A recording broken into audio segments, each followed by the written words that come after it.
Episode 59 Karnataka police station पर हमला। ये कहानी वीरप्पन के जीवन की सच्ची घटनाओं पर आधारित है। इसे अधिक रोचक बनाने के लिए कुछ हिस्सों में कल्पना का सहारा लिया गया है।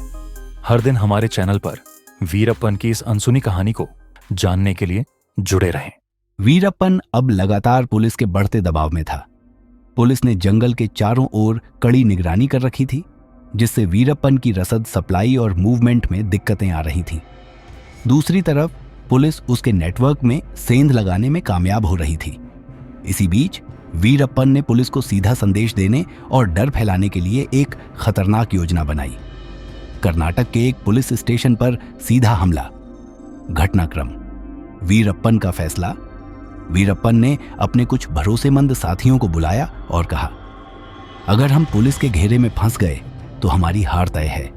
हमें दिखाना होगा कि हम अब भी जंगल के बादशाह हैं। पुलिस को अपनी औकात याद दिलाने का समय आ गया है। गिरोह के कुछ साथी इस फैसले से चौंक गए। एक ने कहा, क्या पुलिस स्टेशन पर हमला करना सही होगा? वहां तो भारी सुरक्षा होगी। वीरप्पन ने ठाका लगाते हुए जवाब दिया, यही तो असली खेल है। वे सोच भी नहीं सकते कि हम इतनी हिम्मत करेंगे।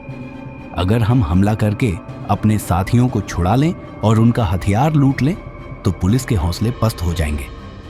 हमले की योजना: वीरप्पन ने रणनीति बनाई। स्टेशन की रेकी। उसके कुछ साथी पहले ही पुलिस स्टेशन के आसपास घूमकर सुरक्षा का जायजा ले चुके थे। अचानक हमला।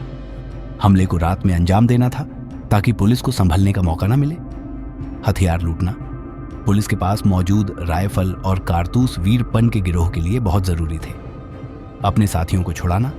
कुछ समय पहले एसटीएफ ने वीरप्पन के कुछ आदमियों को गिरफ्तार किया था, जिन्हें इस हमले के दौरान छुड़ाया जाना था। पुलिस स्टेशन पर हमला। रात के अंधेरे में वीरप्पन और उसके 20 से ज्यादा आदमी जंगल से निकलकर पुलिस स्टेशन के पास पहुंचे। स्टेशन पर मौजूद पुलिसकर्मी अलर्ट पर तो थे, लेकिन उन्हें जरा भी अंदाजा नहीं था कि वीरप्पन इतनी हिम्मत कर सकता है। अचानक गोलियों की बौछार शुरू हो गई।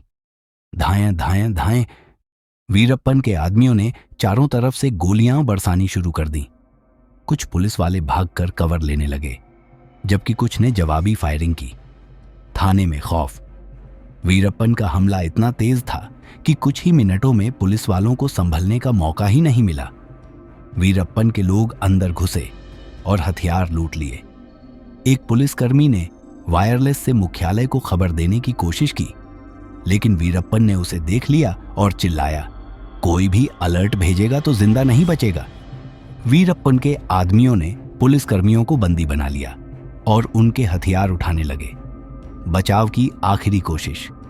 एक घायल पुलिस अधिकारी ने वीरप्पन पर गोली चलाने की कोशिश की, लेकिन वीरप्पन ने उससे बंदूक छीनकर कहा, बहुत बहादुरी दिखा रहे हो। ये जंगल मेरा है और अब ये थाना भी।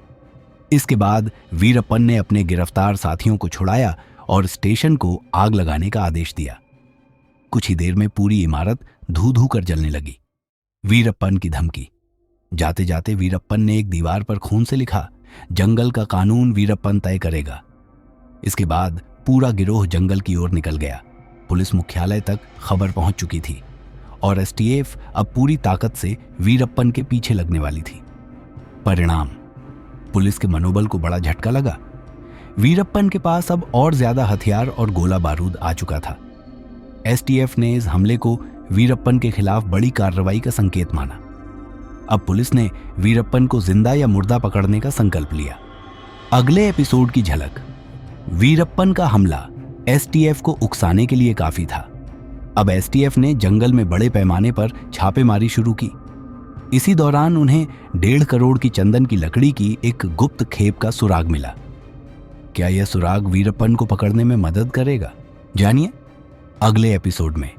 हमारे चैनल से जुड़े रहें और वीरप्पन की पूरी कहानी जानने के लिए हर दिन हमारे अगले एपिसोड का इंतजार करें। अगर आपको यह एपिसोड पसंद आया हो तो लाइक और सब्सक्राइब करना न भूलें।